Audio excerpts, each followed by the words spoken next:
Introduce yourself real quick. Hello, my name is Allison Davis, and I am 12 years old, and I will be doing an interview with Pastor T. There you go. All right, what's your name? I'm Cheyenne Shelton. I am 27, and I'm doing an interview with Pastor T. Okay. All right. So you can watch your kids too. Don't worry about messaging. You got to keep on. So what's your thoughts about God and the afterlife? So for me, the afterlife, I feel like, for me, since I am agnostic, I feel like heaven is not all about the golden gates and the puffy clouds and God rolling out the red carpet. I feel like it's somebody there just to greet you and you to be there. And for hell, I do not feel like it is the devil with the horns, the tail, and the fiery place, and you're going to be on fire for the rest of the world. I just feel like there's two different places for people to go. I believe in a higher power, yes. Okay, I believe in the lower power, and I feel like there is a separation between. Yes, ma'am. So basically, I've gotten into all these different mythologies, and mostly Greek mythology.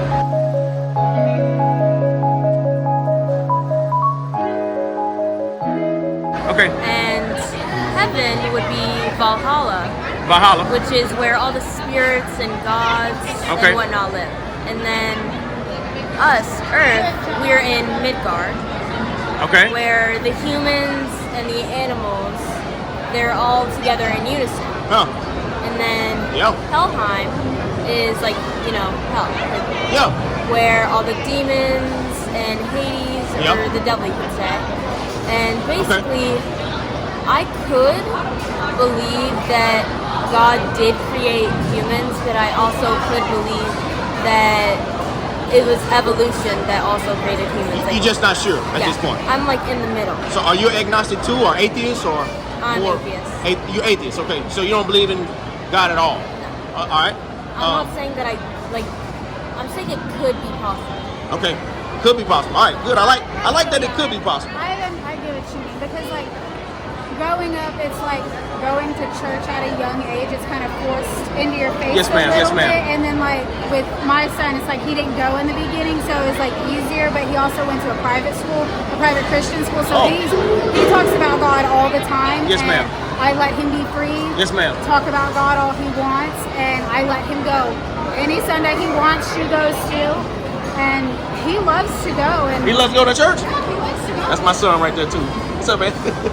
That's great. That's great. He likes to go on Sundays. He tries to. We're gonna try and go on Wednesdays. But yes, ma'am. I like to go for him, even though my belief isn't up to him. I don't really let him know about it. Right. I don't want him to think. I don't want his mindset. You want him to make his own mind up. Yes, I want him to believe in what he wants to believe. Okay. And choose whatever religion he wants to choose. I got you. And I feel like that would be best for him. So how would you answer this? So it's 4 questions I'd like people to run by, because, of course, if I told you that this building created itself, you would say what to me? Yeah, that wouldn't really make any sense. No. Even though you don't see the builder, you know that the builder exists because the building exists. Right. Buildings just don't create themselves.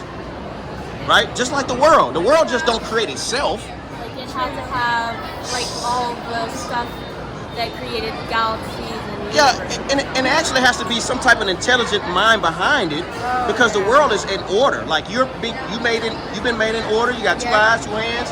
You can think. Do you think something randomly can just explode and create order? No. Of course not, right? So we know that it's something. We know that maybe you're not an atheist, maybe you're just an agnostic like she is, because we know nothing can't create everything we see. What you think? Like I said, I believe that there is a higher power that is watching over all of us. I do believe there is a lower power that will make us watch our wording, our footing, make us watch our actions, because there's always the angel and the devil on the shoulder. Which one are you going to choose? And it's you want to choose what's right, kind of thing. And with the building of the building, no, it didn't just get here. So why do you think the world is so broken? How can you explain why? Because of all these people using machines and oil rigs, taking minerals and stuff that was originally in the earth that cannot be replaced. Okay. And then it's also the pollution. People throwing away things. Yeah. Like, let's say people throwing something away in the sea. Like, a creature could die because you throw something away in the sea. It's all the gas that's going up into the air. That's okay. And I know you see a little bit more than she sees because you're a little older. You see how the world is like. We got people stealing and killing, killing and all types of stuff. I just feel like people let their minds get the better of them instead of sitting and thinking and thinking it out. They just go upon action, and I feel like that is part of why the world is why it is. And I don't know, I feel like there's a lot of things people could do differently to make the world a better place. I mean, it's easy just to walk up to somebody and say hello instead of giving them an ugly look. That's you know what I mean? I see what you mean. I feel like there's a lot of things that can be fixed with it. All right, so here's another question. I appreciate your answer. How do you think we fix everything that's broken? Because, man, we got people right now starving to death. We got murders, we got rapes, we got drug abuse. How do you think we fix everything according to your opinion? In my opinion, just have a big heart, because like what I like to do is the things that we don't use anymore, I will put it at the corner and I will let other people go and take it. Or if I know just a rental house we left, I know there was like a guy that had 5 kids, and I took all his old toys and gave them to those kids, and they're like, they're for us, and I'm like, well, yeah, they're all for you. You get to play with all of them. They were just so happy, and just trying to give instead of take, and help instead of make fun. And like with his school, I try and help with snacks as much as I can, because there are parents that cannot afford to bring snacks for their kids. And I don't like to see other kids set out because they weren't able to buy that snack or something like that. So I try and help with that. Well, you helped us out even with just helping us our kids, so I really do appreciate You're welcome. For this last few, I'm gonna let my wife show you a demonstration based on a biblical standpoint, and it'll help answer those 4 questions. And then we'll be finished, and then you got any questions. Let's answer those 4 questions from a biblical standpoint. Well, this biblical illustration is gonna put something alongside what you already believe, and just see if you can compare them and see what you think. Because a lot of things were made clear to me when somebody sat down and just helped me see it from a biblical standpoint. You don't have to believe it, but it's just something you can put alongside what you believe just to determine. Because eternity is a long time to be wrong. And 150,000 people die every single 24 hours. And we don't want to be wrong about the afterlife. If there is something, and another thing, you love your children. I know you do.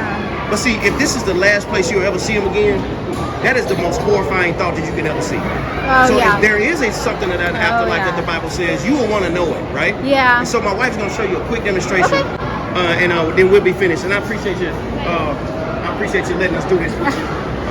So, baby, go ahead and explain to her from that 3-circle standpoint about. Okay.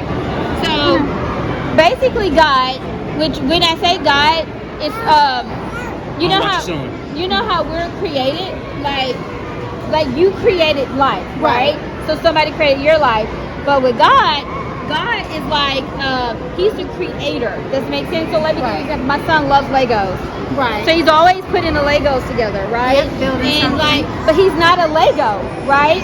But he created the Legos, and he tells it to do things, and he manipulates them, he builds them how he wants them.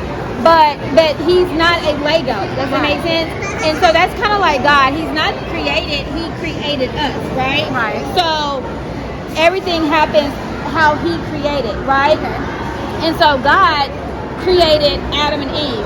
And part of his creation was for them. He made them in his image, which means he made them with choices. He made them with to be able to worship and to be able to understand Creator. Does it make sense? And so, but they chose, Adam and Eve chose to sin. They chose to say, I don't believe in the Creator. I want to do things my way. And he also gives us choices. So he put one way in the choices he made them in the garden. He gave them a choice. Like basically, he said, you can eat from any fruit from the fruit of the tree, from any tree, but just don't eat of the fruit from of the tree of knowledge of good and evil, right? And so that was a choice, like to obey him or not to obey him, right? But they decided, hey, I want to do it my way. I want to eat from that fruit. They got the knowledge of good and evil, but it's an example like this.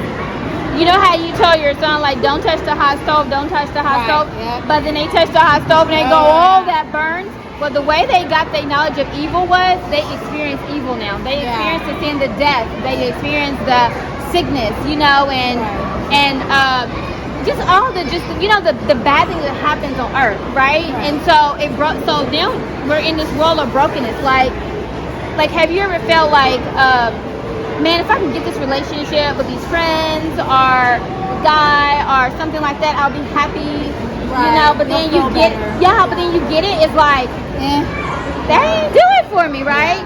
Or you feel like, man, if I get this job or make this much money or my income tax come in, like everything's gonna be great, but then you go, oh, it's not that great. It's like this one thing that I saw. Yeah. It's where you live your life from the start, and after you get, and then when you get into your adulthood and you start working, you're like, when I get a promotion or when I get more money, my life isn't really going to start. Yeah. And then you keep on saying that to yourself until it's too late.